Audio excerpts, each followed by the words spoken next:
To me, in my heart, you're the definition of Black resistance. Power to the people. You're amazing. You do all the things. So, what has this theme looked like over time, and what does it look like today to you? Yeah.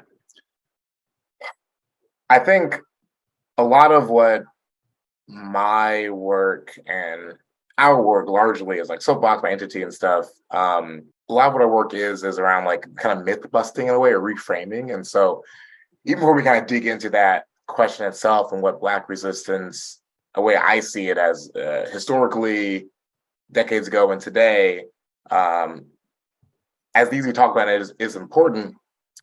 Why are we talking about Black resistance in the first place, right? What are we resisting against? And I think it's important to name things, right? So we're resisting against, in large part, global white supremacy in different aspects. So I think when we talk about Black History Month and Black History Years, as I call a lot of ways, there's a lot of like uplifting and love and power and things that are centering Blackness, as it should be and always should be, but also there's a large part of that's like resisting against white supremacy in different facets. And with white supremacy, there's also capitalism, patriarchy, transphobia, all the isms that come with that, all the violences that come with that. And so I won't say it's in two parts. I don't really believe in binaries, but I think we need to talk about all those things to be in a holistic manner.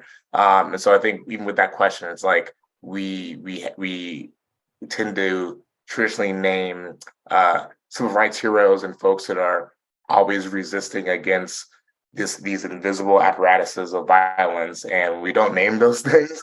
They tend to be pervasive and still exist today, and we see lots of examples of that. And so one thing I just would, I guess, like implore everyone to think about it is what is not being said in conversations like this, and how do we name those things, very specific language, because with that specific language allows us to challenge and uplift and actually work towards something in a very tangible way, in ways that may be very uncomfortable, in the ways that may bring up other isms that Black folks have, white folks have, beyond that as well.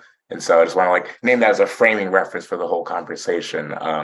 But to get to the crux of the question, I think, Black resistance, when I was in high school, I was president of the Black Student Union. So we had like every year, Black History Month, we're always doing events and stuff. And so part of it was, what's the theme, the sub-theme this year? One of the themes was Black history is American history, which is very true. We can't talk about American history without including Black history and our contributions to this country. But also, even that's limited, right? Black history is global, right? Black people are everywhere, contributions are everywhere. But we tend to think of it as an American context. We live here, which makes sense in a lot of ways. We have to think about these things a lot bigger and a lot more internationally than ever before. And so I think what it has looked like, we take it from transatlantic slave trade of folks jumping from ships they didn't want to be enslaved, to Nat Turner's rebellion during enslavement, to Black Power movements, to Black Summer years ago, to George Floyd 2020, to now tons of movements happening at the same time. We tend to think of those issues against cross institutions typically in the terms of policing, prisons, that's it. And really, we want to lean really into a Black radical tradition. We're thinking of healthcare. We're thinking of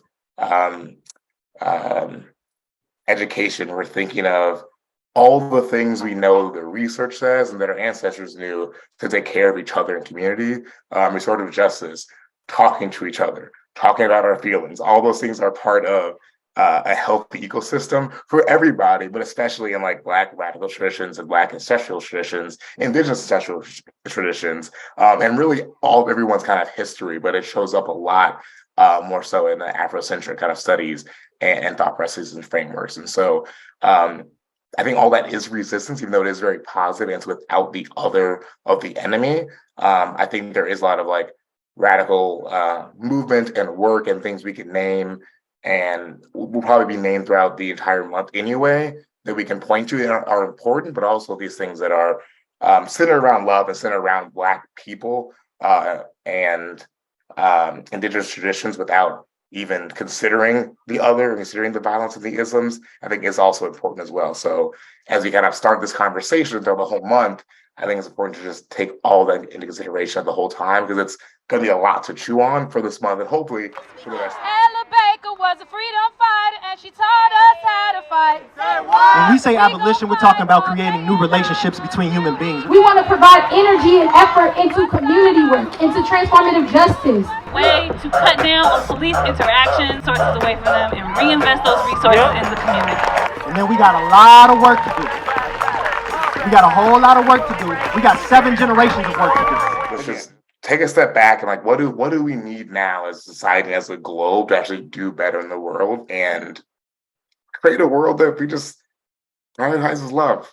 It sounds corny, it sounds cliche, but we're not doing it, and we can if we look to our ancestors.